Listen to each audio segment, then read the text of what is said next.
Yep, sounds fine. All right, welcome everyone. Today we will continue our journey by reading Feng Youlan's A Short History of Chinese Philosophy. Okay, so I'm going to share my screen, and I've been taking off for 4 weeks. So right now I'm going to restart, okay, after summer break.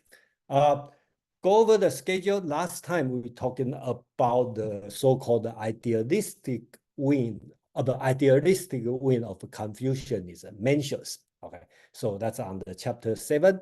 And today we are continuing talking about another school. Okay, we changed to a different school, so-called the School of Names, okay, which is on chapter 8. And next week, we are going to talk about probably one of the most famous Chinese philosopher of philosophical writing, Dao De Jing, okay, Lao Tzu, okay, that's next week, okay. And the week after in July, SK going to continue on our journey for Bhagavad Gita, chapter 14. Remember, we have a chapter 18 chapter. We are to 14. If we do our progress once a month, we will finish by the end of this year. So then we continue Zhuangzi, another Taoism philosophy. So that's the schedule for today, for this week, for today and for this week. So let's go to today's subject. We talk about the School of Names. Okay, Chinese called Mingjia. Okay, we will talk about why this name called, and just for a brief introduction, the book I am based is the book called A Short History of Chinese Philosophy, and written by Feng Youlan in 1947 for the when he taught in University of Pennsylvania, 1947. And this one is a concise version, so we call it a short. That means a short history. It means he called it have the whole history in his mind. Okay, so means digest. Okay, condensed. So about the author, okay, Feng Youlan, he lived for a long time, but he lived in China, and we know from 1895 to 1990s, he lived a long life. He really suffered a lot in China. But anyway, I realized, okay, at beginning I picked this book because it's probably one of the few good book about history of Chinese philosophy.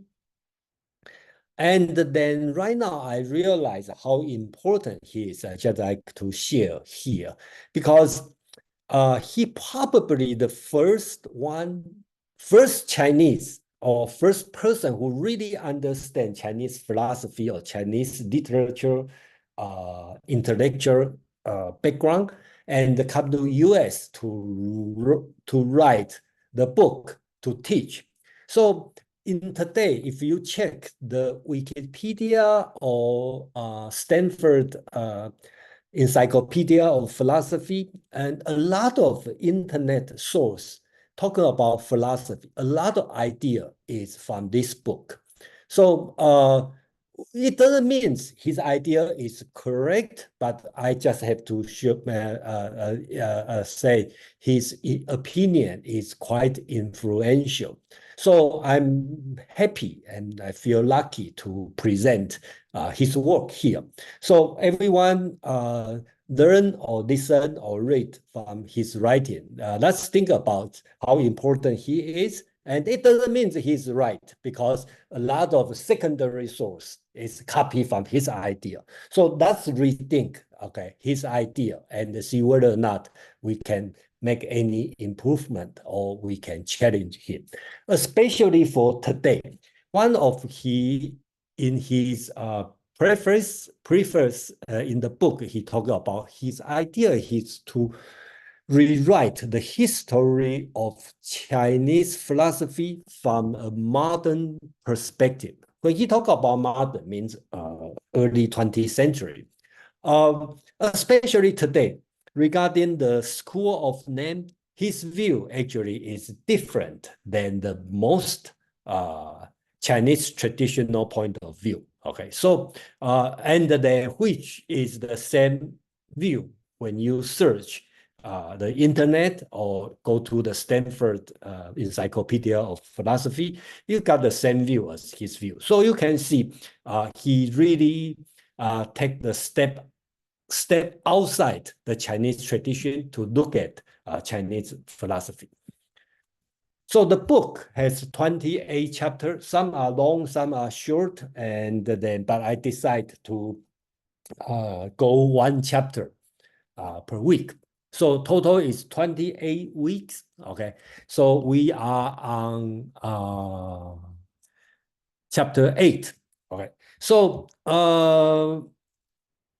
if you pay a little bit attention, you will find out, if you know something. Today we talk about school of name. It's around the Warring State, which is about 300, 400 BCE. Laozi, Zhuangzi, later Monism, Yin-Yang school, Xunzi, the realistic wing of Confucianism, to Han Feizi, which is legalism school. They all in the 300 BCE and before. So you will see half of the book cover, the history cover, is from the Confucius to legalism, which is 300 years. Okay, from 500 BCE to 300 BCE to 200 BCE. About these 300 years, it covers half of pages, and for the rest, 2,000 years is another half. Okay, so it's a little bit. You may see it's strange, but the situation, if we look at the Greek, okay, after pre-Socratic philosophy, Socrates, Plato, Aristotle, then they can have the academic philosophy. We go some of them, but pretty soon, there's not much to talk about in Greek philosophy. Then the center shift to Rome, and the important thing become the Stoic philosophy, and then later on come with the Christian philosophy until the Enlightenment. So you can see the trend is very similar to Greek. They have the early booming in philosophy, and then they start to die out. But when I say die out, doesn't mean not important, because people still talking about until today, same as people still talking about Plato, Aristotle, even today, or Stoicism, even today. Even there's not much new development. So same thing, if we want to understand how does people thought in the other side of the world, I mean, China, greater Chinese area, East Asia, we have to spend some time to study this ancient period of time. Okay, so that's for these few weeks, we are going through each school, and then we will start to understand more about this. So that's about the book and everything we are going to start for today. And I will pause for 1 minute. Okay, or less, if you have a question before we start for today's subject.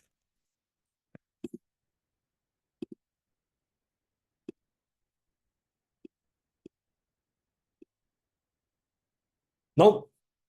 Okay, so again, if you when I'm doing the presentation, I'm not able to read the chat. So if you have a question, you should raise your hand. But of course, you are welcome to chat among people. And we have a few participants, very quite knowledgeable, and he or she may be able to answer your question. Okay. So anyway, if you have a question, please raise your hand.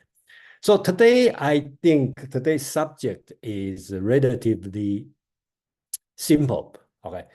First, I divided to 5 parts. The first, we were talking about the school of names in general. Why we consider this one is a school. Then we are going to introduce 3 people, 3 philosophers, if you want to call them philosopher. Deng Xi, okay, and Hui Shi and Gong Sun Long. That's 3 philosophers. And then finally, we are going to talk about the significance of the school of names. Why? What's our view on that? And at the same time, if we have time, I might introduce Zeno of Elea, okay, about his paradoxes. I see that's quite similar, a lot of similarity between School of Names and Zeno of Elea. Okay, so unfortunately, Zeno of Elea's paradox has been discussed through the Western philosophical history.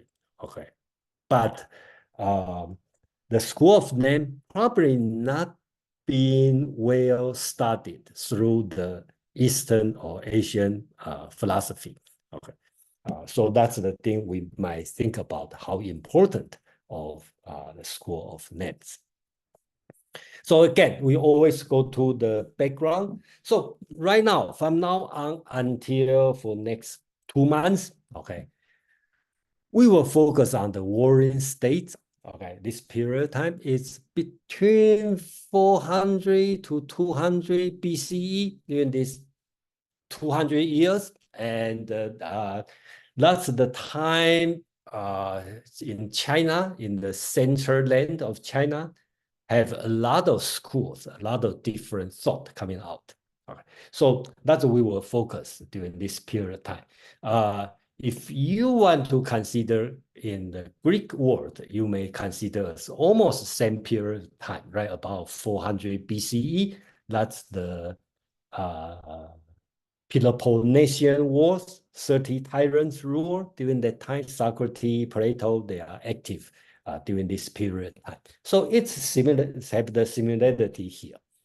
I always show the map, and the purpose is, let's see, about 500 BCE in China.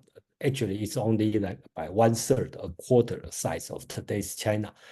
That's about 200 plus state. And then 200 years later, or around 300 BC, it's roughly have the 7 large states. So you can see the states merge, and so the merge of state never peaceful, right? They always come with some wars, and the war, nobody like war, and during the war, people always have some ideas. Okay, so that's why we have many schools come out. So I like to list the timetable. Okay, see, I think all the philosopher and the school we will talk here, except this one, School of the Diplomacy. Okay, if you list all these school by time, okay, from earliest time to Han Fei, before the unification of China, you will notice at the beginning we talk about Lao Tzu, Confucius, Analect, and Mo Tzu we talk about. Okay, their philosophical style is teaching. It's more like a teacher teach the student. Okay, so they kind of try to tell you the idea. And around 300 to this period of time, okay, we already talk about Mencius. He's argumentative, okay, he debate. We will see today Hui Shi, okay, in the School of Name, and another one, Gong Sun Long, also considered as School of Name. 2 weeks from now, we talk about Zhuangzi. His Taoism. Their style, and including Mencius, okay, is Confucian school. during this period of time, I consider from 350 BCE to about 250 BCE, okay, this 100 years, because this period of time is the dynamic, political dynamics. The number of states reduced from 200 plus to about 7. So during this time, their philosophical style is kind of debated. So all these philosophers, you will find out they are in a way of debating, defend, argument against other school. So that will be the period of time, you will find out debating is important. And then that's how the school of name come to exist. Because Hui Si and Gong Sunlong, in a sense, they are debater. They kind of focus on the method of debating. All right. So that's the idea. Come out this one. So after this period of time, we will read, okay, Xunzi, another Confucian school, and Han Feizi, the legalism school. During that time, it's very clear. In China, only have 7 states. One of them is going to become the most powerful.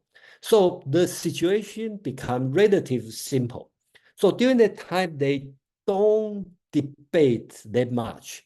They kind of writing their idea as an essays. So in Xunzi and Han Feizi, you start to see their philosophical style, or how do they philosophize. They are using essay in modern days essay. They have an opening. They make their point. They reject other philosophies' idea, then draw the conclusion, then they have a suggestion what we need to do. So become a modern days essay. So today we are deal with, and also next week, we deal with Zhuangzi. They are debater. And today is a little bit special, is this school is focused on the method of debating, not just debate for their idea. Let's go back to the so-called the sixth school. If you start from the chapter 1 at the beginning,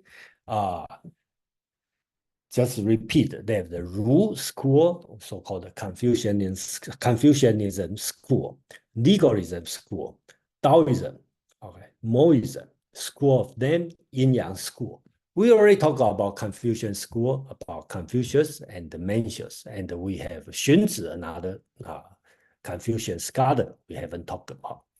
Legalism, we haven't talked about. Wait until probably next month, Han Fei. Okay, so even they have the long tradition. Okay, in general, they are too busy to working for the government to write their essay until Han Fei. Okay, Taoism. Next week we deal with Lao Tzu, and the week after we deal with Zhuangzi. Okay, so and then this school lasts to near Taoism, and then today become religious Taoism. Moism, we talk about Mo Zi, okay, who is around the same time as Confucius. And then a few weeks later, we are going to deal with later Moism. And then Moism school stopped. Okay, it's not mentioned in Chinese history. Same as school of names. Okay, it's quite active during this period of time, around 300, 400, 300 BCE. 2 philosophers we were going to deal majorly, Hui Si and Gong Sunlong, these 2 persons. And then because of the Confucians become popular in China, so this school usually being labeled as sophist. Okay, and then the scholar didn't pay much attention to them. So this school kind of stopped. Okay, this one. So today we kind of like consider as apology, okay, for this school. And then finally we talk about Yin Yang school.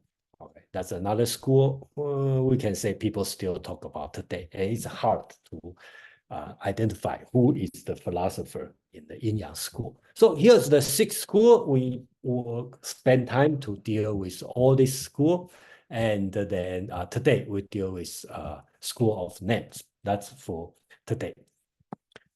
So if we read the book, Feng Youlan mentioned about the name, okay, why it's called School of Names, okay. So the Chinese name, the term called Mingjia, okay, has sometimes been translated as sophist and sometimes as logician, dialectician, and it is true that there is some similarity between Mingjia and the sophist, the logician, and the dialecticians. But it is also true they are not quite the same. Okay, to avoid confusion, okay, it is better to translate Mingjia literally as school of names. This translation also helped to bring to the attention of Westerners one of the important problems discussed by Chinese philosophy, namely that of the relation between Ming and the Shi. Okay, so basics, what we want to talk about is Ming, okay, which means literally means the name.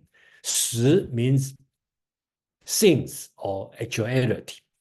So in this way, we can see, okay, school of name is the name we are going to use, but they have sometimes people see them as a sophist, logician, dialecticians, lawyers, and a lot of time people call them debaters. But this word, Chinese call debater, called 辩, okay, disputer, arguer, okay. But this word in Chinese has two-sided meaning. Not only debate, in some way, it also means demarcation, okay. Since Chinese, ancient Chinese word doesn't have some words like reason or logos, nous, like Greek. So these words also have the meaning of reason or reasoning. Okay, so that's its positive reason, positive meaning. Then these words also have its negative or so-called negative meaning is eloquent. You use a beautiful word. You say something to fool other people. So they have the neutral meaning as you debate, you dispute. They have the positive meaning, means you use reason, okay, you logos, okay, you make things clear. And also have the negative meaning, means you eloquent, you speak a lot, you talk a beautiful word. So since next 2,000 years, Confucian school or Confucianism become dominant, okay, dominating the intellectual thought. So the people, the philosopher in school of name being labeled as negative meaning, which is eloquent. Okay, they just say something nonsense just to win the debate. So that becomes the meaning of that. So, okay, so that's the name has been confused and being used for 1,000 years.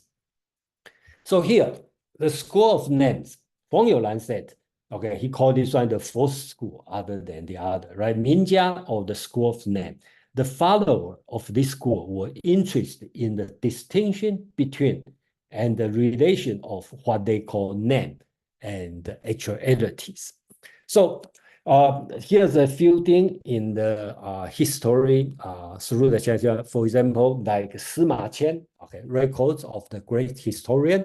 We will use this one a lot. Okay, basically his comment is the school of names make people frugal. Okay, he used the word frugal. That means people become overcautious in the language, because if you say something wrong, they are going to catch and they say, okay, what do you mean this is wrong? So become frugal or be overcautious in language and unable to see the truth. So that's Sima Qian, okay, it's comment about this school. But he also said they have some positive opinion, but rectifying the names and the actuality is an important study. So Sima Qian, as a historian, recognized the school of names, they have positive meaning to make it clear between name and actuality. Another great book called the Book of Han, Treatise of Literature, which is about the comment of the historical book. This one was written about after Grecian, so that's the 30 CE. Okay, so the comment is those of the school of names has their origin in the minister of ceremonies. So the author believed that these people in the school of names, their tradition is the minister of ceremonies, or you call the ritual, because in the ancient, what's the title and the position are different. The ceremonies according to them were also different. Okay, so here the author believes the school of names start from the minister of ceremony, because when you do ceremonial ritual, you have your position and you have your job title. For this reason, they need to be very clear on what's the title and what's the job. And that's the beginning or the origin of school of names. And then you also have a comment, but the radical just make the language clear. Okay, so this one is another way to read this comment is the school of name basics, they are mere linguistic. Okay, they only deal with linguistics. Okay, they deal with language only. They don't go to the real philosophy. They only deal with language. That's another comment on this school. So before we go to any one of the philosopher or the philosophical ideas, okay, so I will stop here. And if you have question, comment, anything not clear, suggestion, okay, please raise your hand.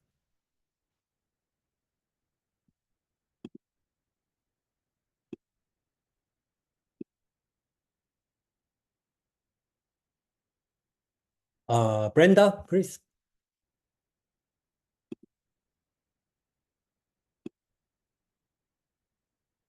Yes, Jason, I just have a question. I noticed that you were quoting from a page 31 and a page 33. Yeah. And I'm new here, as you know, and I still don't have my hard copy of the text. Are you quoting from our text, or is that a different source? Okay, so the if you look at the Meetup page, right, I post a PDF version. Okay, so like this one. Okay, if you go to the Meetup page, right? Okay, you click the book. It's a free. Okay, there's a PDF. You go there, and here is the page number. Okay, so that's what I'm talking about.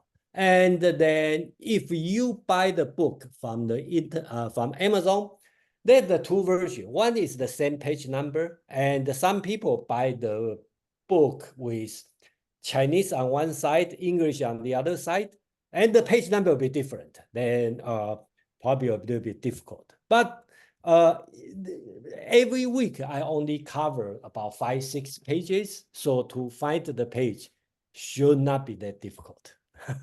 Okay, so it is from our text then, right? Yeah, from the text, Okay. from the reading. Yeah, thank you. I try my best to make it clear, but since they have a different version. Well, I'm new, so I'm trying to figure it out. But thank you. I ordered mine, but I just don't have it yet. Thanks so much. I think that's a great book. I think everyone should order or at least keep a copy of PDF version. I think that's worth to read it or to keep it. Okay, we have Elizabeth, Mark, and Barbara. Elizabeth, please. Hi, Jason. I just wanted to ask, like, I'm familiar with, Confucius quotes and Confucius works, but I'm not familiar with the other ones mentioned, like the other thinkers. Mhm. How do we like, learn more about that? Is that through the text you were just talking about, the PDF, or like where do we learn about the other Chinese thinkers? Okay, so I think at least that's my goal. Okay, so I call this a meetup 101 and 102. So that means if you have no, as you claim you don't know other school, you should be able to understand for today the school of names. Okay, and if you see you are totally lost, that definitely that's my fault. So please let me know. Okay, so okay, I don't know. Okay, I still don't get it. Okay, so that's my fault. So if you don't know anything, okay, as long as you can read, okay, even without reading, I believe you should be able to get something from there. 102 means if you already know something, okay, and I believe, okay, by my presentation, will at least stimulate a new idea, and I believe this text is different than what you can search from the internet. So that's my point of view. Yeah. Thank you. Mark and Barbara. Mark, please. Yeah, thanks, Jason. The actuality that that you used in contrast to Ming, the character, Shi. Do you know the opinion and tone number for that? I'm trying to find that character, and I can't really read it in the handout, and I don't know how to look it up in Pinyin. Okay, so I will show you the next slide. The next section, I will Okay. spend I will talk a little bit about the Ming and the Shi, or we call the names and the actuality. Yes, Okay, thank you. Yeah, Barbara, please. Well, I just wanted to check something out. I thought, did I just hear you say that people who critique this school say that it's all about linguistics? But it seems to me that it's about how language and some sort of either sense data or basic reality maybe line up. Would you Yes. say yes? Okay, Mhm. thank Yeah, because we I just give present the general comment first, then we go to the real philosophy. So if I reverse, you may not ask this question. I present a few people, then we talk about how people comment about them. Then you may not ask this question, but I just try to follow Feng Youlan's logic. He start from this historical comment, then he go to the philosophical idea. Okay, that's why you will ask this question. But pretty soon you will know what we are talking about, and you will see you can view them as two different views, as a linguistic or they are doing philosophy. So first one, we will deal with probably we should call minor Deng Xi. And if you were here in about last month, we talked about a philosopher called Yang Zhu. I talked about a story about Zhi Can and his two brother, licentious brother. Okay, and he always consult with a person called Deng Xi. And at that time, people ask about who is Deng Xi, and here is talking about and that. Okay, he's not that important, but since Feng Youlan put in the book, and let's talk about this. Okay, so right now I'm answering Mark's question about name and actuality. Okay, so name, okay, we call Ming, right? And Shi means actuality. Sometimes we call a thing. Okay, it may sound odd, but if you're familiar with Western philosophy, you may not be. You will understand quite easy, right? It start from Aristotle, start to talk about the subject and the predicate. A subject is Shi, is actuality. A predicate is the name, right? Something describe the actual thing, the actuality. So example would be Confucius is a teacher.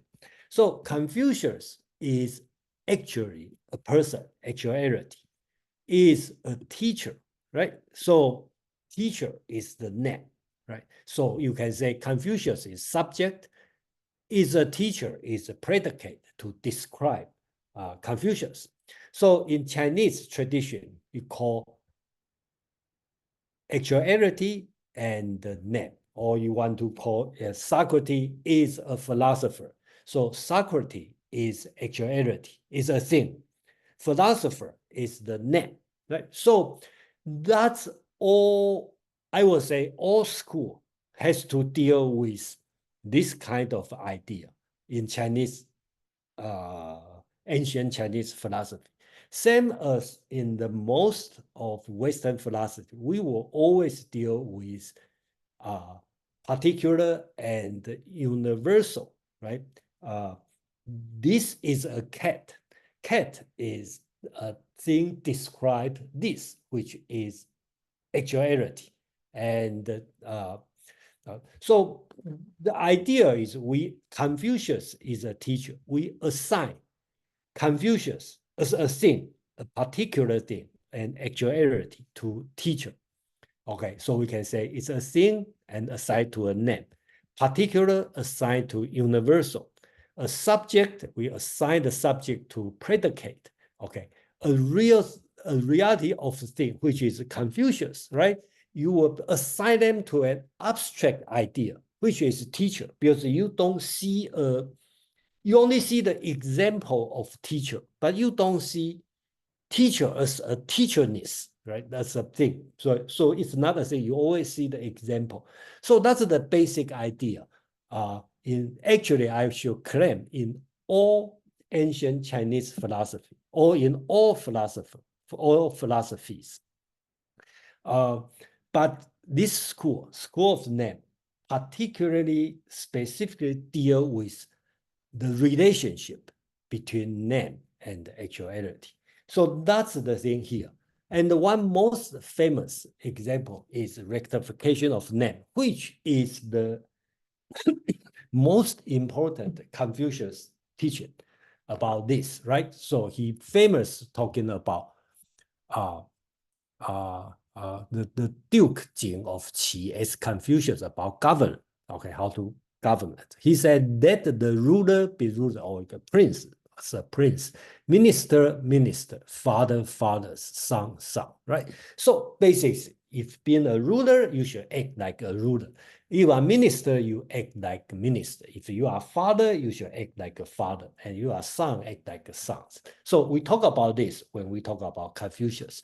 And then in other way, Confucius take the name, which we call predicate or abstract idea, as has a moral sense. Okay, you put the duty on that. When you are a teacher, you have the teacher's moral behavior. You have the teacher's duty. If you are being called philosopher, Socrates is a philosopher, then you should act like a philosopher.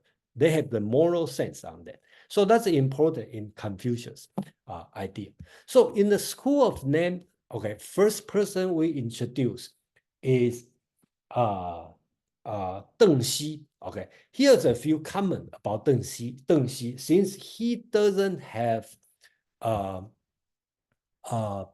written book, okay, left, so we don't know. We only can see his behavior. But interesting, we can see from 吕氏春秋, okay, this book, you talk about Zhi Can. Deng Xi, he was a native of that state, the Zheng state, was his major opponent, Zhi Can's opponent.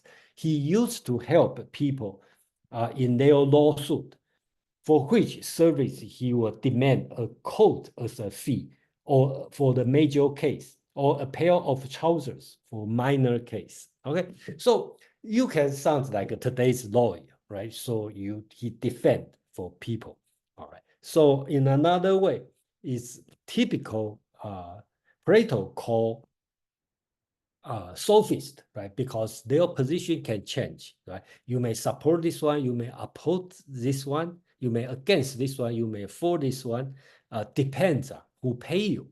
Okay, so that's a typical sophist. And according to Feng Youlan's writing, he will claim that Deng Xi, is the first lawyer. Okay, so it's about earlier than Confucius. And then that's his idea. Okay, so there's a few comment. In general, it's not a good comment. So, for example, somebody talk about he like to deal with strange theory and indulge in curious proposition. Okay, the strange argument and strange proposition. And Lu Shunyu also talk about his argument is paradoxical. In general, it's a negative comment. Okay, let's look at the person. Okay, Deng Xi's trick was to interpret the formal letter of the law in such a way as to give varying interpretation in different cases at will. This was how he was able to conduct minute examination of trifling position in complicated, elaborate statement, which made it impossible for others to refuse his debate. So that's a typical sophist situation. And he devoted himself to interpreting and analyzing the letter of law. So important thing is Deng Xi see the law, okay, as the name, and he has a free will to interpret the name. He find out the name is not fixed, so he interpret the name as he want, as he wish, same as today's lawyer, right? While disregarding the spirit and its connection with actuality. In other words, his attention was directed to name instead of actuality. He only look at the name, okay, and then find a way to interpret to the way they want. So they are debater, original lawyer among Deng Xi, and then analyze the name. So according to Feng Youlan, okay, he said he has no contribution to philosophy. So when we talk about law, and one thing also mentioned in the book, and I think it's quite important, a lot of people may get, for the people who know other Chinese philosophical school, may get confused with so-called the legalist school. So here we should mention here is legalists are not lawyers. Okay, so legalists are politicians, not lawyers. They are different. So they call 法家. Okay, we will mention in about 1 month. Okay, that's a legalism school. 法, okay, in Chinese, most Western translation translates legal. That's why they call this school legalist. But 法 have another meaning in Chinese word, means method. So actually, legalism should be named Methodist. So they are deal with method. In another way, they take the names as the means. They use the name as a law or to achieve their goal, okay, which is different than lawyer. Lawyers interpret the law. They use the law. So in the legalism, they have the 3 sub-school. One called 士, they deal with power, okay, and the second deal with the statecraft, and the third one deal with written laws, and which they are not interpreting law. They use law for reward and punishment. So this part is try to clear the confuse between legalism and the lawyer. And according to Feng Youlan, okay, Deng Xi as a lawyer is not that important in school of names. And the more important is the other 2 philosophers he want to discuss, especially Hui Shi and Gong Sun Long. And Hui Shi is very important, so I probably will spend most time on Hui Shi. So before I go to Hui Shi, and then I will stop for question, comment.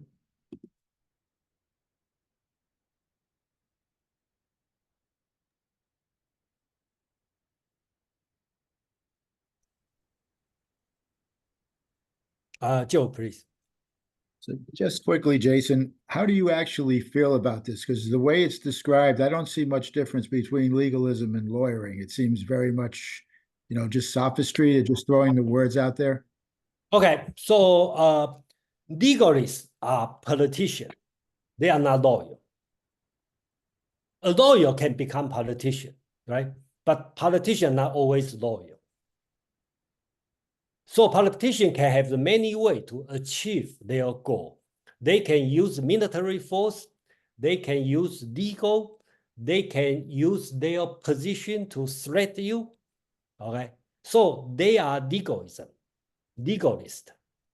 Okay, they are not loyal. Lawyer will spend time to interpret the law. What do you mean murder, second-degree murder? So there's the definition on that. So that's what we call lawyer. Is that clear? As clear as it's possible to be. Thank you. Okay.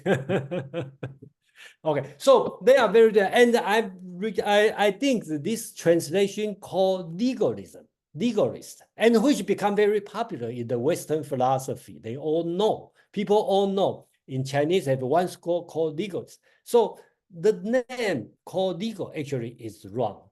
Okay, because Chinese word 法 not only means legal or law, also means method. So you should call them Methodist. Okay, because they use different methods, basic reward and the punishment to help the ruler, okay, to make their state strong. Okay, so that's their goal.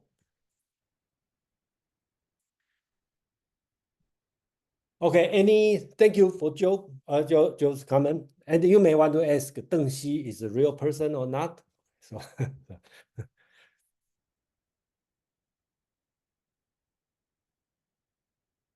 any other comment or question? No? Okay, so let's talk about Hui Shi. Okay, just a quick introduction. Okay, if you have been with this group through last year, we spent a lot of time talking about Zhuangzi, the book. Okay, study Zhuangzi, you will always run into this famous story and the so-called happy fish. Okay, happy fish argument. And we all know Zhuangzi and Hui Shi are good friends. Okay, they live in the same time. They always argue against each other. But of course, we read, Hui Shi doesn't have a book left, and we only have a Zhuangzi. So Hui Shi's philosophy, we always get it from Zhuangzi. And of course, the debate between Hui Shi and the Zhuangzi, you can guess who is the winner. The winner is Zhuangzi, right? Never Hui Shi, but of course it's biased. So Hui Shi, the quick history, Hui Shi is native state of Song. It's in the southern part in today's Henan. He is the prime minister of King Hui of Wei. Okay, Wei Huiwen. He is a famous feudal lord. If you're familiar with the cook Din, okay, the cook who cut the ox. Okay, so that's the king. Okay, we will talk about this later. Okay, his writing is lost, and the famous is 10 point. We are going to introduce 10 point, right? And but the 10 points we don't have Hui Shi's own writing, so we only can have it from Zhuangzi, the last chapter. Chapter 33, the world or under the heaven, talk about this 10 point. And that's we are going to talk today about the 10 point. I think that's quite interesting. Okay, so quickly about the happy fish argument. And a lot of people probably know and probably read a few times. And I think that I can quickly talk about one more time, doesn't take too long. And we are not going to have a further discuss on this argument. You just keep in your mind, and when next time when you read Zhuangzi, you may run into the same story. Zhuangzi and Hui Zi, okay, were walking on the dam over Hao River. Okay, when Zhuangzi said, "These fishes came out and play about their ease, at their ease. This is the enjoyment of fishes." Hui Zi said, "You are not a fish. How do you know the enjoyment of fishes?" Zhuangzi said, "You are not I. how do you know that? I do not know the enjoyment of fishes. Then Hui Si argue against. I'm not you, so I don't know what you know. You certainly not a fish. It's clear that you don't know the enjoyment of fishes. So to this point, you will know, what's Hui Si's argument, the argument between you and me. You know what you know, and you don't know what I know. And the Zhuangzi's reply, let's keep to your original question. You said to me, how do you know the enjoyment of fish? You knew that, I knew it, and yet you put your question to me. Well, I know it over the Hao River. And the last line is being debated for 1,000 years. And what Zhuangzi means, okay, there's many theory about it. And we're not going to discuss detail on this one. I just want to introduce the general story. There's many debate between Zhuangzi and Hui Si, and this is one of the most famous one. And then we are going to move to the most important is Hui Si's 10-point. Okay, Fei Wu, please. Sorry, I didn't understand the last sentence. Yeah, I think you will keep it. Then let's talk about this one. You mean the last sentence of this one? Yes. Yes, it's a difficult one. That's a difficult, and I think we talk about many times. There's many theory about, but my understanding is Zhuangzi is taking the word of anzi. Okay, because an this word has a double meaning. It means where, also means how. Okay, so when Huizi asks, how do you know? He also asks, where do you know? So Zhuangzi go back to original question, say, I know it from the bridge of the river. Okay. That's my understanding. But of course, people have a different interpretation.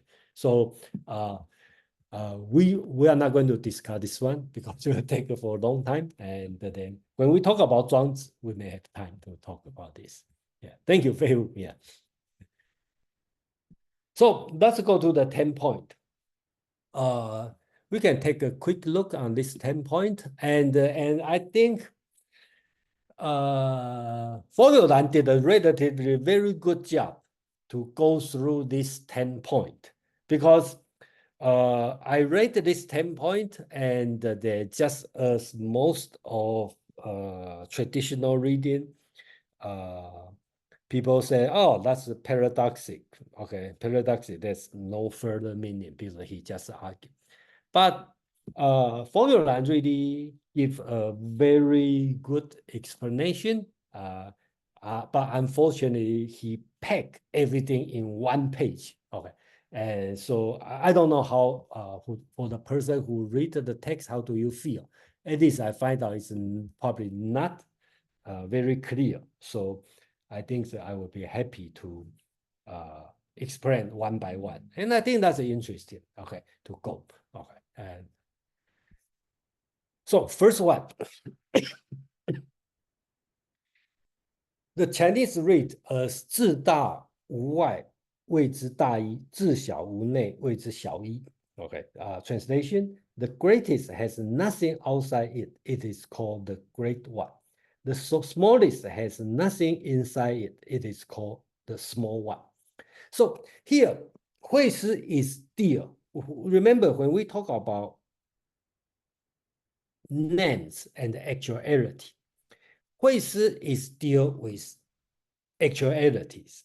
Even though he is in the school of names, but he deals with the actuality because his point is there's no way to assign a name to actualities, okay, within our experience. But you only can assign a name to actualities outside our experience. So here he's talking about the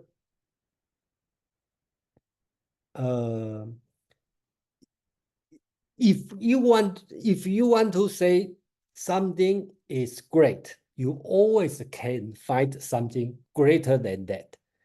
So there's nothing be great. If you want to say something is small, you always can find something smaller than that. So there's nothing really small, okay? Unless you go beyond your experience, okay? In another way, not synthetical proposition, take as analytical proposition. So define, that's the great one, that's the small one, just like atom. Okay, that's the very small one, nothing smaller than this, outside our experience.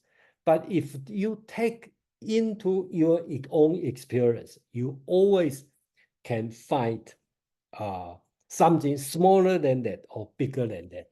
The best explain is Zhuangzi's explain here. If we call a thing great because it is greater than something else, then there is nothing in the world that is not great. Everything can be great, right? But you can always find something, even a tip of hair, you can find something small, it can be greater than something else.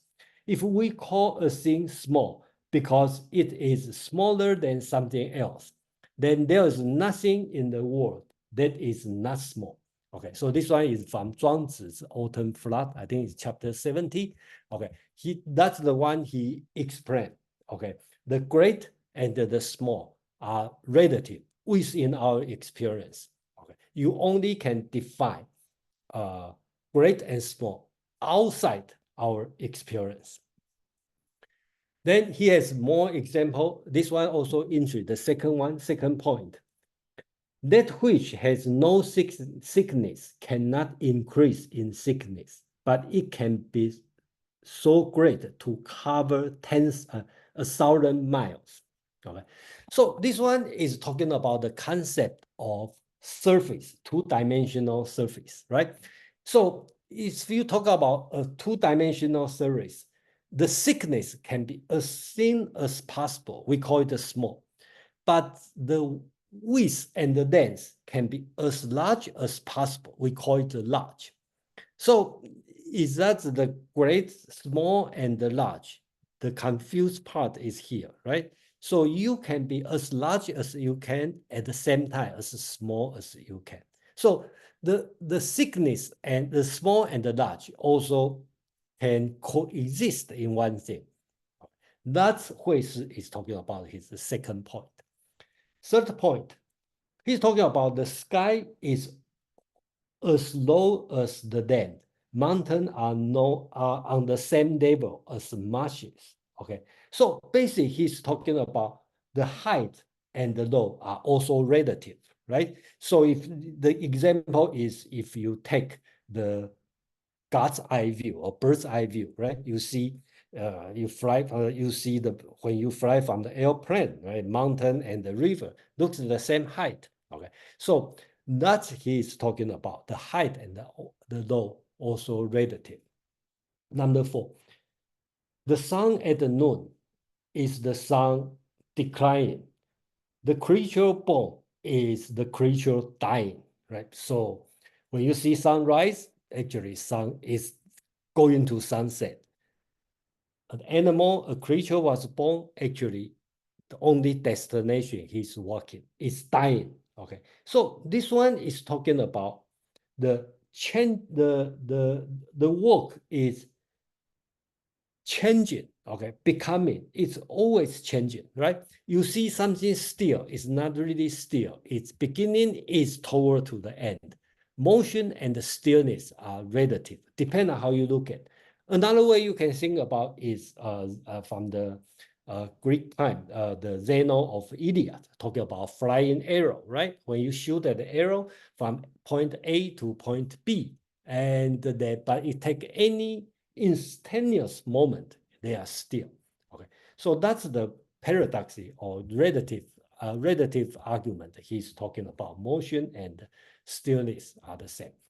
Number 5 is a little bit difficult and complex, but I think the translation has a little bit problem because, but basically talking about genus and the species, similarity and the difference.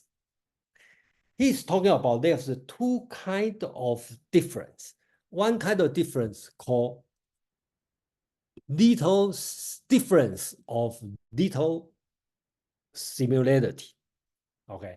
Another kind he called the great similarity, and okay, I think the better translation should be the difference of great similarity.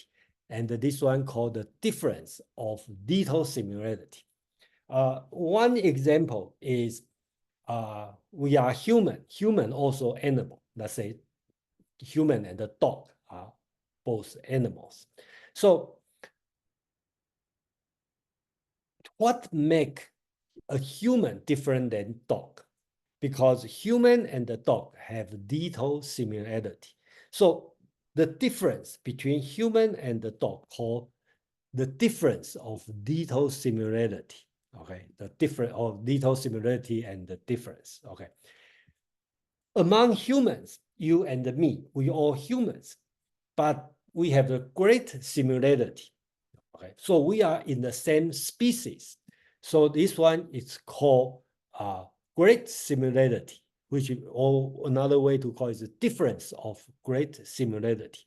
So the argument here is for the unity of similarity and the difference. Another way to look at it is actually similarity and the difference are relative. There's no clear boundary. Okay? So if we read Darwin's Origin of Species, and we will find out Darwin also deal with this a lot. He talking about the genus and the species. The line, where's the line? Okay, it's kind of random because we deal. I think he used the word is not similarity or difference. He called it affinity and variety. So Darwin spent a lot of time in his text, a lot of time deal with affinity. So I think that's the concept of Hui Si bring up here. Number 6, the South has no limit, but it has a limit. Okay, so here we should know the condition during that time. They live, relatively speaking, they are on the northern part of China. Okay, even I call Hui Si's state of Song is in the south, but you know it's so-called South Henan, still northern part. During that time, they say South is kind of Shanghai and Hong Kong, this kind of place, that's barbarian, they never reach there. So when they talk about South is kind of all jungle, endless.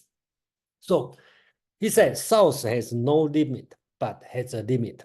So in a way, he's talking about the deep South seems unlimited because nobody have ever reached the end in experience. But in theory, everything has a limit. Okay, so that's why he is talking about the limited and unlimited base is relative. There's no clear definition what's limited or unlimited. Number 7. This one also a little bit stretched. 今世月而习来. 月 is a faraway state, okay, in the south. Actually, in today's standard, it's not that far. It's only in Shanghai. But during that time, whenever you read the text talk about Yue, this state, that means very far away state. So he said, I go to Yue today and arrive there yesterday. Here he's talking about time is relative. The situation is this. We all live, let's assume during that time, everybody only live on the northern part, okay? And sometimes people will travel to the south, okay? You always hear people say, I'm going to Yue today, okay? I'm going to Yue today, okay? I'm leaving today, okay? Nobody say, I left yesterday because he's not here. So, but when people come back, will tell you, I was there. I was in Yue yesterday. I was in Yue last month. Is that strange? Okay.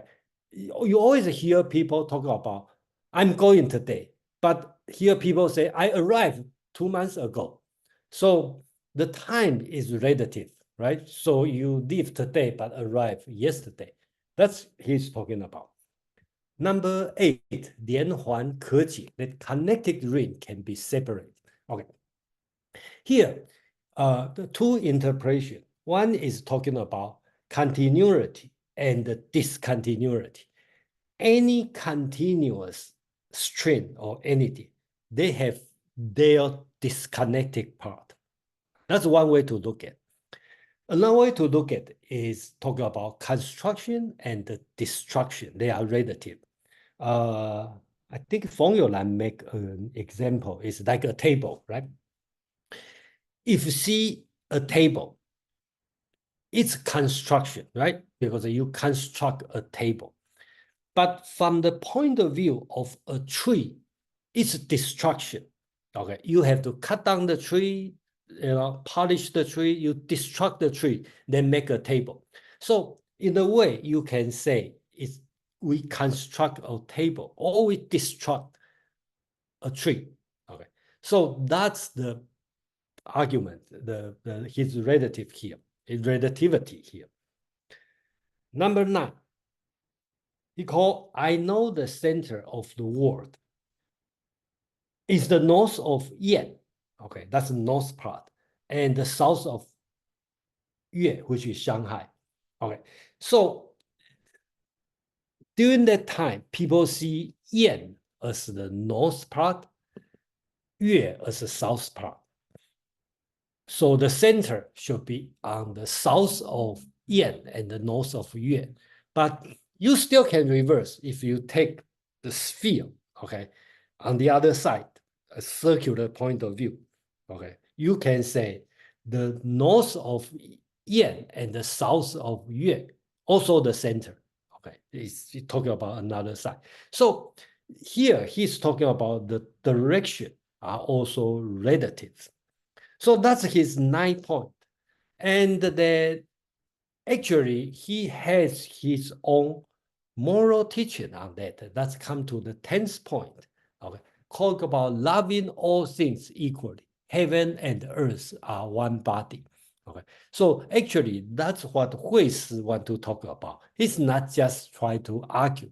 He has his moral sense here. So all things are related, and the state of flux is becoming, right? Here's no absolute difference, no absolute separation among them. Everything is constantly changed into something else. It is logical conclusion there. Therefore, that all things are one, and hence that we should love all things equally without discrimination. So everything is one. So that's the same as Zhuangzi also put a comment here. If we see things from the point of view of their difference, even my liver and gall are as far as the state of Chu and Yue. Okay, so your internals, gall and the liver, supposed to be very close. But if you want to see them from the different point of view, you can say they are very far away. Same thing, if you want always find the difference to your neighbor or your brothers, then you can find out you are very far away. If we see things from the point of view of their similarity, all things are one. So in this point of view, the moral lesson will be, you should treat everything the same because they are not much difference. Actually, that's Hui Si's philosophy. You to summarize in this 10 point. And Zhuangzi also talked about so-called 天地一子万物一马. We will talk about later, but basically talk about heaven and the earth is one essence, is one thing. And everything living here actually is one name, the same, we call Ma, horse, okay? So everything the same. So this one is kind of conclusion in Zhuangzi's chapter 2, okay, the equality of things. So here you can see the connection. Even the Taoism, Zhuangzi argue against Hui Si, but they have the same flavor, okay, in their philosophy. So I stop here and then question, comment about this 10 point if you are interested. I hope I make it clear.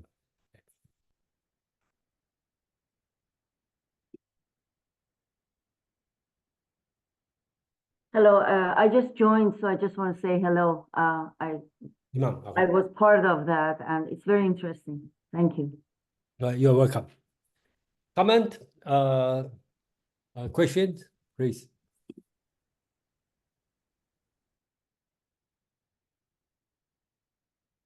Barbara and Brenda. Barbara, please. Well, I think that this is meant to signify that there is no absolute. You even said that. Yeah, according but- to Hui Shi, there's no absolute. Yes. Right. But there was one little point on the first slide that sounded like he was saying there is. Now, I can't, can we Okay, go this back? one. and look? Yeah, Yeah, this one. Yes. He talked about the absolute should be beyond our experience. Okay, in our experience. So there's something beyond. Okay, so because today our thinking has been tuned to the Western philosophy. So we will have, say, metaphysically speaking, right? They have the limited, okay, they have the largest one. But empirically or physically, you cannot find one. So in Chinese language, we'll say beyond and within. I think we will talk about this one. Beyond the image and the shape, or within the image and the shape. Okay, that's the Chinese language. So in this world, what we can experience, there's no absolute. But who knows the outside? We might believe they have one. Okay, so I think that would be the explanation on this one. okay, thanks. Brenda, please. Jason, I think you said that this man lived around 300 BC. And at this time, most Chinese were, agricultural, living very close to the land. I mean, this is true pretty much throughout the whole world, living very close to the land and very observant of natural processes.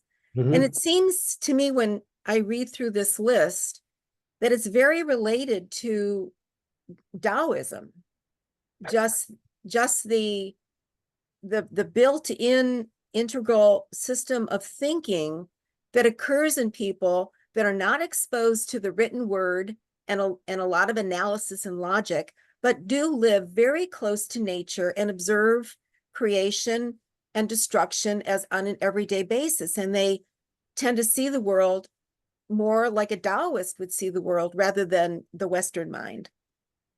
Thank you for your comment, and I think your conclusion is right. Okay, so first, most of people are agricultural. Okay, but again, it's a agricultural state during that time. Okay, the nature is important. Okay, and then it's very close to Taoism, especially to Zhuangzi. Even Zhuangzi is strongly opposed what Hui Shi talking about. But he argued against him. But actually, he's continued from his philosophy. And the Feng Youlan also draw this conclusion because they debate all the time, but they're still the best friend.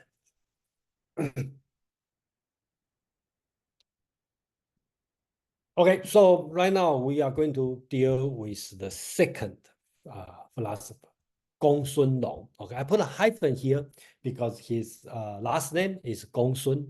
Okay, Gongsun is a double name, and they usually means the descendant of Duke. Okay, so today probably don't have a lot of people have this last name, but during that time, Gongsun probably represent his nobilities. So we are lucky. Gongsun Long has the book, okay, left. Okay, and again, we don't know the person actually exists or not, but the book is there. Okay, and then it's simple. Okay, if you go to CTEX, you can find it, and I think they have English translation. It's very simple. Okay, 6 chapters, and then I this here, and I may only discuss the White Horse, which is the most famous. Probably a lot of people heard about this. And the second most famous is hardness and whiteness, so-called 兼白论, hardness and white. And then we talk about his more philosophical thinking about 此物, pointing at thing. Okay, another way to translate is called essence of thing. I think it will sound very Aristotelian philosophy, but so we'll go through this one. So the text is pretty simple. I think I probably copy the entire text on this chapter, White Horse. Basics, it's a dialogue. Can it be a white horse, not a horse? The answer is yes. Okay, when I say B means the 公孙龙子 answer. Also, horse denotes shape, white denotes a color. That which denotes color is not that which denotes shape. Thus, I say a white horse is not a horse. So you cannot say, I have no horse if you have a white horse, right? Having a white horse is having a horse. So a white horse is a horse. So they argue against Gong Sun Long. And Gong Sun Long argue is, if a horse is required, a yellow horse or a black horse may be brought forward. But when a white horse is required, a yellow horse or white horse cannot be brought forward. Okay, so if a white horse is a horse, both requests should be the same. Since these two requests are different, a white horse is not a horse. Okay, so the second part is, let's put it this way. I would like to explain on the second part this way, right? So let me see. Okay, so I think next one will be much clearer. All horses have a color. There are no colorless horses. According to your argument, there are no horses in the world. Okay, so here he said, horses necessarily have a color. Thus, there are white horses. A white horse is white and horse. White and horse are not the same as horse. Therefore, a white horse is not a horse. Two ways to explain this one, okay? First, he's talking white horse is not a horse. Another way to understand this one is tied to Chinese language. If you know Chinese language, you will know every word in Chinese character can be used as noun, as verb, as adjective, as adverb. Okay, so for example, white or 白, that would be exactly the same character, the same pronunciation, and never change. Okay, there's no change form of the word, right?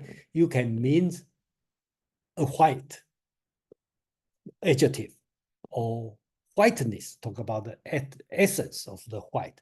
You can point to as a white things, okay? Or you can use as a verb, make something white. That's the same thing. So the argument is white horse, not horse. Basically, very simple, right? Negation. A white horse, not horse. So this one is very specific to Chinese language, because when you talk about white horse, it also means the whiteness and horseness, right? So whiteness and horseness, of course, is not the same as horseness, because there's two things together cannot be the same thing. So that's why, you know, this argument can sustain in Chinese language. And another argument sounds a little bit lengthy, but here it's talking about is another. Let's assume in my stable I have many kind of horse, right? I have a brown horse, I have a black horse, I have a, let's say, red horse. So if you ask me, bring me a horse, I can bring any horse, okay? That's a horse, all right? But if you ask me, bring me a white horse, I will say, no, I don't have horse. I don't have a white horse. So in this case, he argued, Gongsun Long argued, a white horse is not horse because when you ask a horse, I can bring you a horse.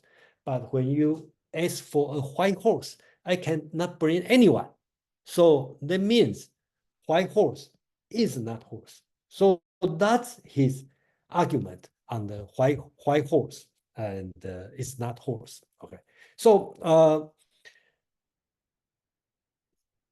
second thing I would like to talk about is another chapter, so-called hot white stone. Okay, the text also very simple. Okay, so it talk about hot white stone. I show the picture here, right? It's a two thing or three thing or one thing. No, it's two things, right? Because it's hot stone and white stone. Okay, because the hot stone is from touching. It's tactile, okay? You touch it. And the white is through visual. So when you touch, you don't see. When you see, you don't touch. So of course, there's two things. So in the picture here, white stone is two things, because hot stone and white stone. That's Gongsun Long's argument. Okay. And here's another funny argument about the a yellow cow and a yellow horse. Okay, how many things in a yellow cow and a yellow horse? He will say three. Okay, yellowness, horseness, and cowness. So there's the three things. He also argued chicken has three legs because it has the legness, left leg and the right leg. So that's his argument on this one. So he has this a few of his argument here. And what he want to set is here. He want to talk about the concept of universal. So he used the word finger. In Chinese, if you know Chinese, it's called 指. 指 means pointing. Okay. 指 means pointing. Okay. So it also have the same pronunciation as this word. 指 means essence, universe, something. So Formula's explanation is here. It's not the subjective idea of David Hume or of George Berkeley. It's about the idea of a Platonic form. So through this argument, Gongsun Long want to bring out is when we use name have its essence. This essence has never changed. Okay, so we need to focus on the essence here. So I will kind of pause here for a second because that's his argument, and I will take some question or comment. How do you think on this argument?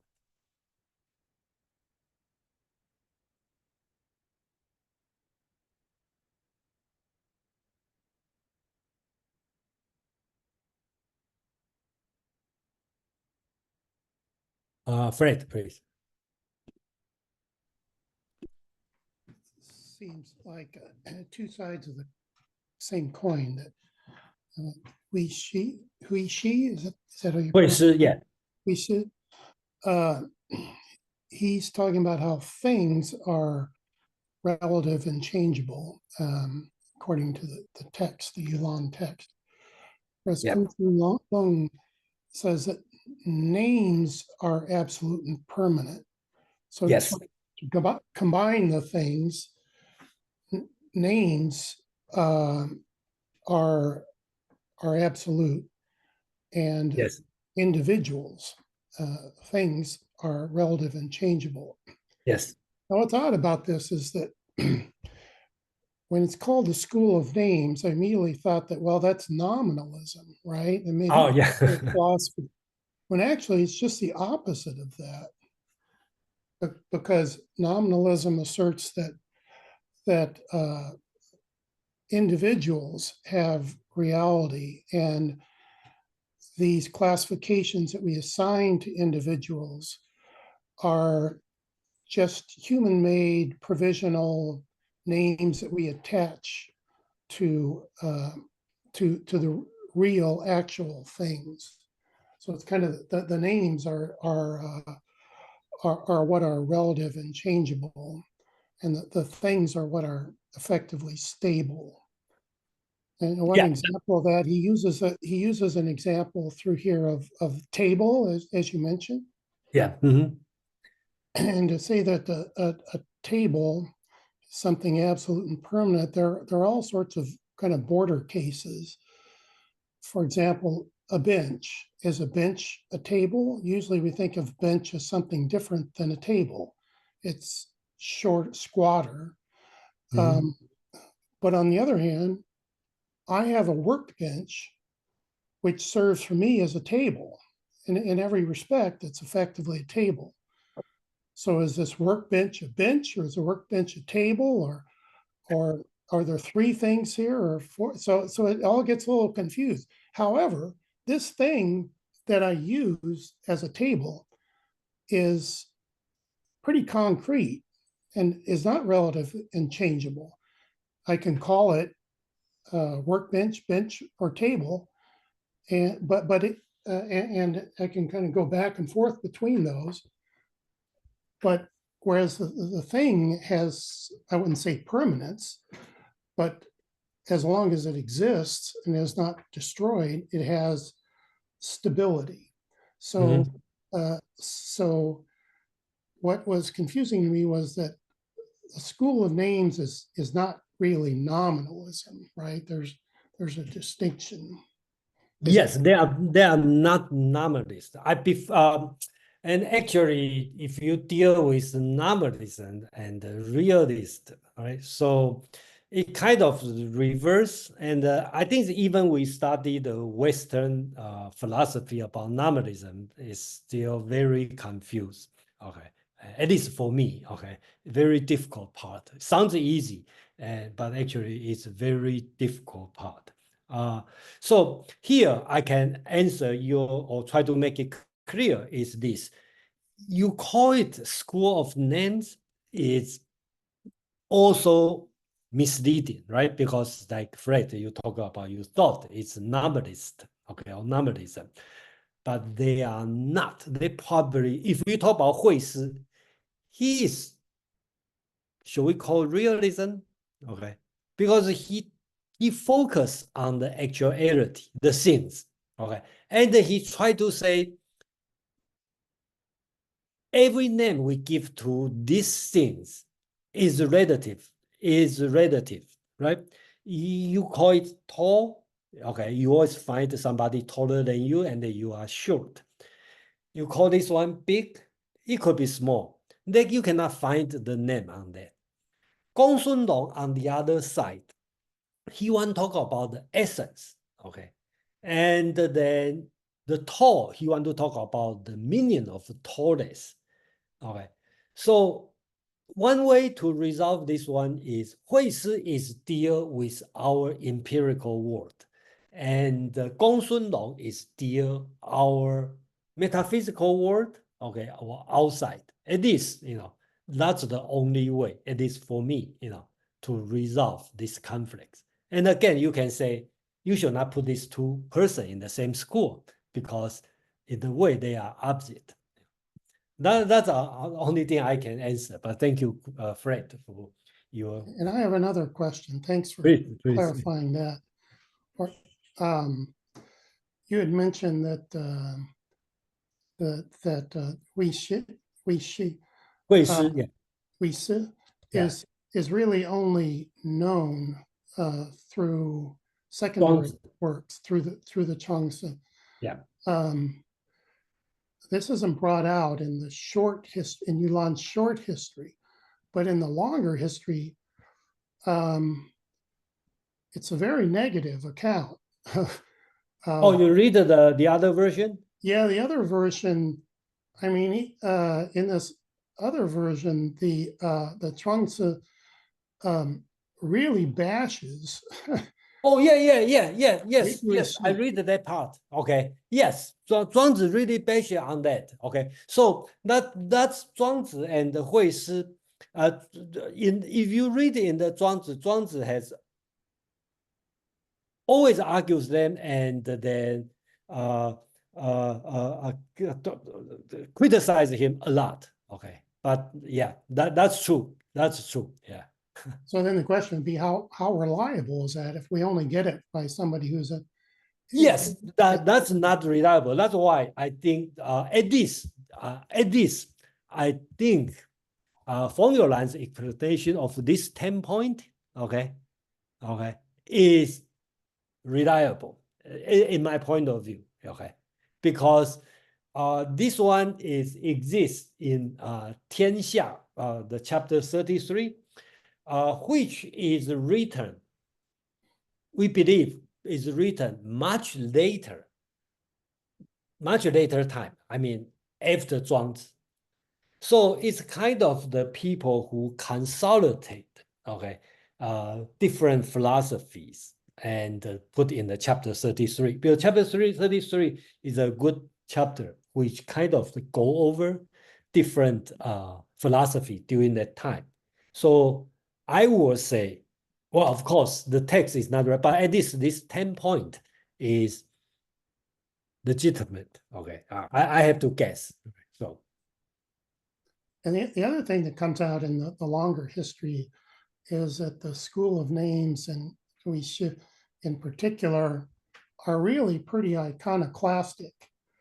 The criticism that was launched against them, for example, includes that their teachings cannot serve as systematic regulations for government, that they were kind of rebels in a way, who defied authority. Okay, I would like to know, when you read the long history, who's criticized? Is it Formula's criticizing or 庄子's criticizing? Oh, Zhuangzi's criticizing. 庄子, right? Definitely, yeah. I read a few paragraphs in 庄子. There's a lot of criticize, okay, about 惠施, but that's why, you know, we don't take the criticized part. We only take the his own part, okay, because we will take 庄子 criticized part when we read 庄子, and we will not take 庄子 the criticized part when we read School of Name. That's the way to read it. Right, yeah, that's the good way. That's a good way to present it. Yeah, because we have to acknowledge that there's a lot of animosity that we're kind of that's true. softening here in the presentation. Yeah, and then it's fun. To me, it's fun to read 庄子 because 庄子like criticize School of Name, and he also criticizes the Confucius. That's another fun part to read, right? So that's when we read 庄子, but when we read Confucius or read School of Name, we don't take 庄子's criticism seriously. So. Okay, thank you. All right, that's a great discussion on this part, and I just want to say, through the history, all the Chinese scholars, well, I should not say all, most of you, I probably never heard a good words about School of Names, okay, when I was in Taiwan, and when I tried to read commentary about the Chinese philosophies, probably I haven't heard a good words about them, okay, and at least Feng Youlan and some of Western secondary sources appreciate, okay, 惠施 and Gong Sunlong's effort on this one. So I think that's very important and to pay attention on this philosophy. So I probably will skip this part, and the last part I want to talk is about the rectification of name. Okay, so the question is, why Gong Sunlong talk about this?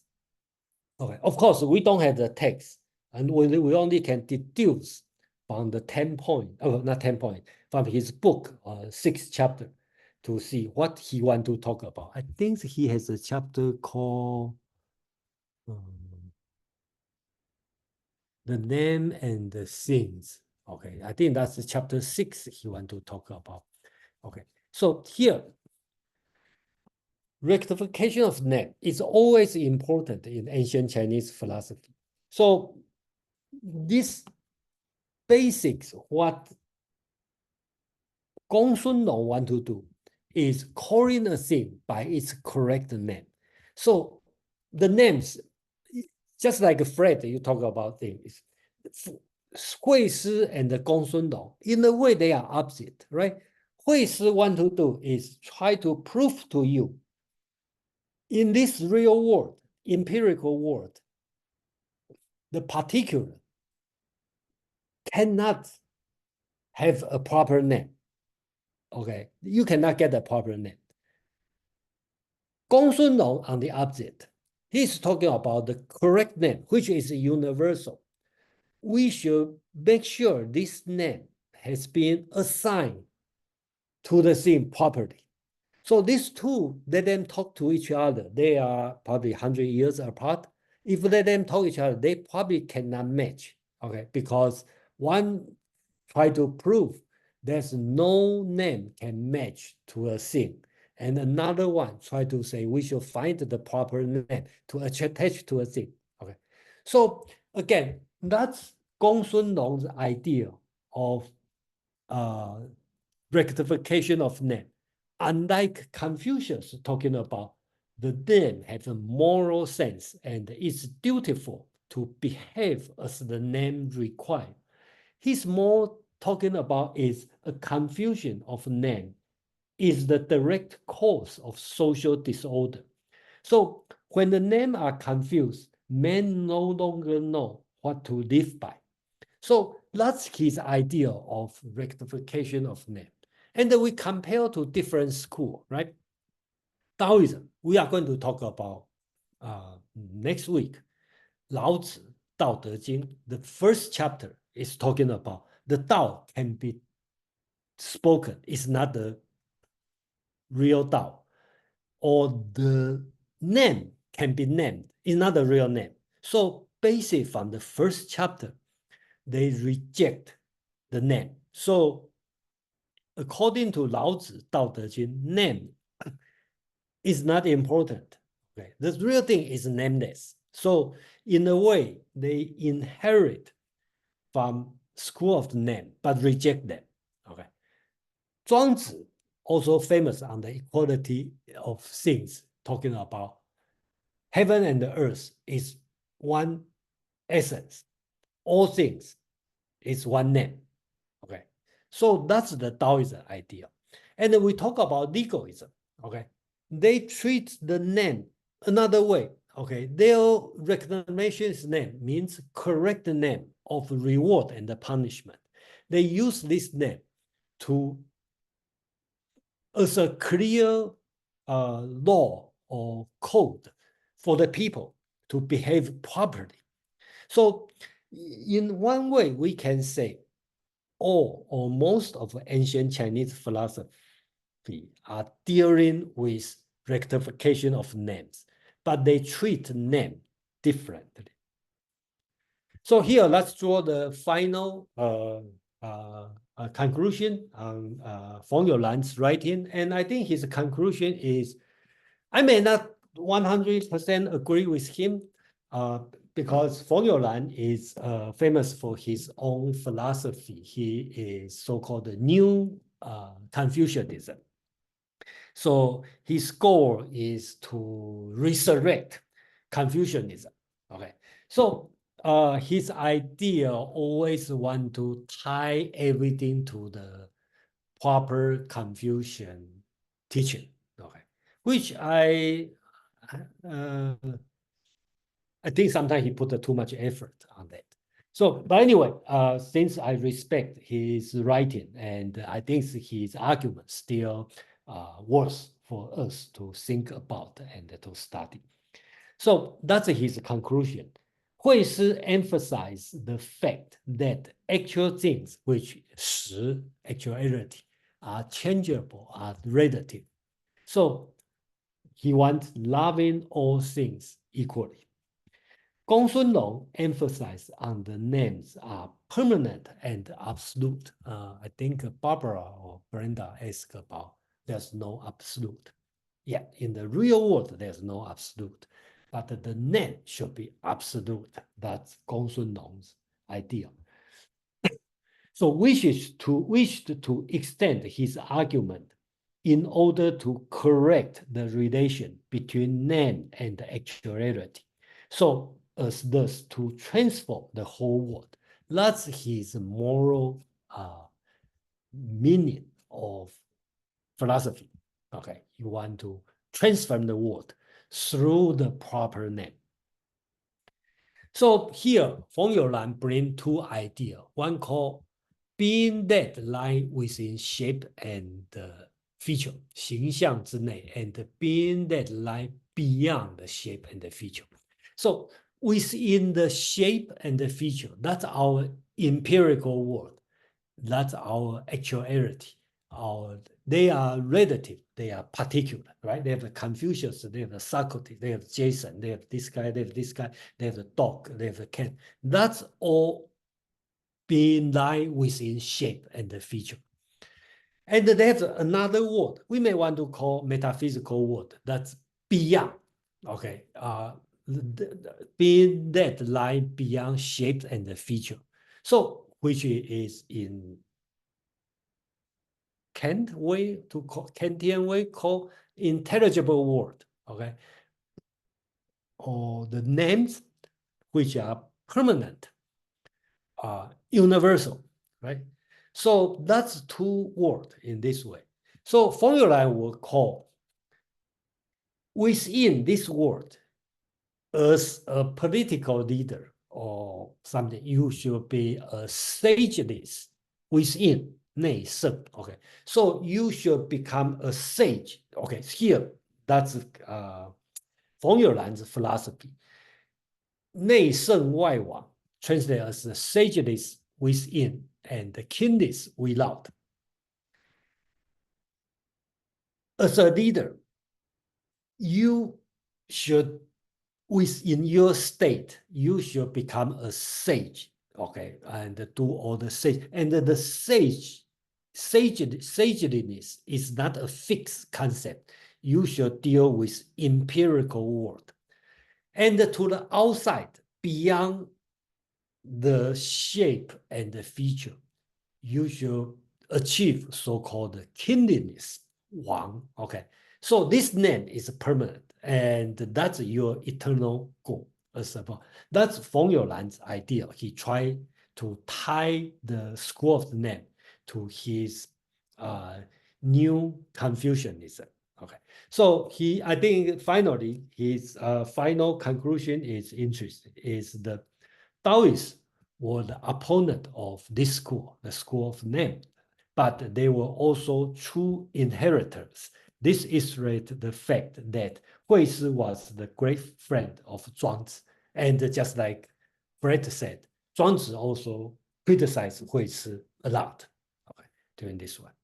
So we have a few minutes that I just want everyone can think about this argument, how is related to Zeno of Ilya, right? It's about 100 years before Hui Shi and Gong Sun Long. So he is on the Italian side. Okay, I think he's a disciple of Parmenides. Okay, so famous his four argument, right? He talked about the non-existence of motion. Okay, Atalanta never reached the goal, right? Because she ran health and he's a foot racer, right? He ran health and run a quarter and the eighth quarter, 160. He never reached the goal. Okay, she never reached the goal. Another talk about Achilles, right? Achilles never can catch up a tortoise, right? Because he go to as long as the tortoise is a certain distance in front of him, he reached the point and tortoise already moved ahead and he moved towards the so he never reached. Another famous talk about Zeno's flying arrow at the target, right? You see the arrow flying and then it always at the point, any moment it's resting, but eventually they will reach it.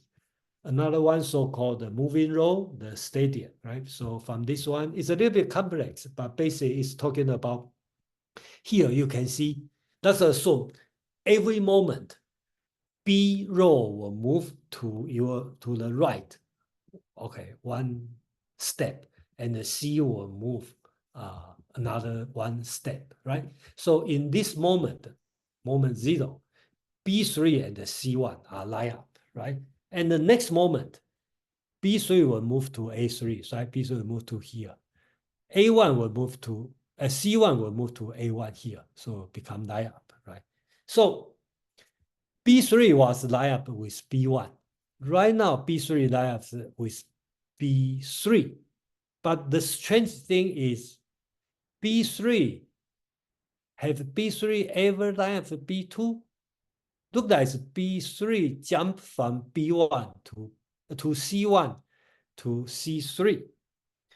That's the argument, of Zeno. Okay, and of course Zeno have more argument, but I just would like to say these 4 arguments have been discussed in Aristotle's physics, and also in Bertrand Russell's. Okay, I think also, and a lot of they never. I think in the Western philosopher, they never take this argument. Sounds, nonsense in today's point of view. They never take it lightly. They take it serious. Okay. So I think the same way, we should take the school of the name, the 10-point, and the white horse is not horse. The white stone, white heart stone, seriously. Okay. We should not just lightly reject the argument for people who put effort a few 2,000 years ago. That's my point. And then I think that's I put in the conclude of today's introduction. And next week, we will talk about one of the most famous philosophy, Lao Tzu, Dao De Jing. And actually, the timing is matched. Next Tuesday, I do the Dao De Jing translation. The time is Pacific time 5 to 7, Eastern time 8 to 10. We're going to review the Dao De Jing, the third part, the second part. And the next Saturday, we are going to, in the same time, we are going to talk about Feng Youlan's chapter 9 about Lao Tzu, which is focused on Dao De Jing. So that's all for today. And then we have 5 minutes left. And if you have question, comment, and then please.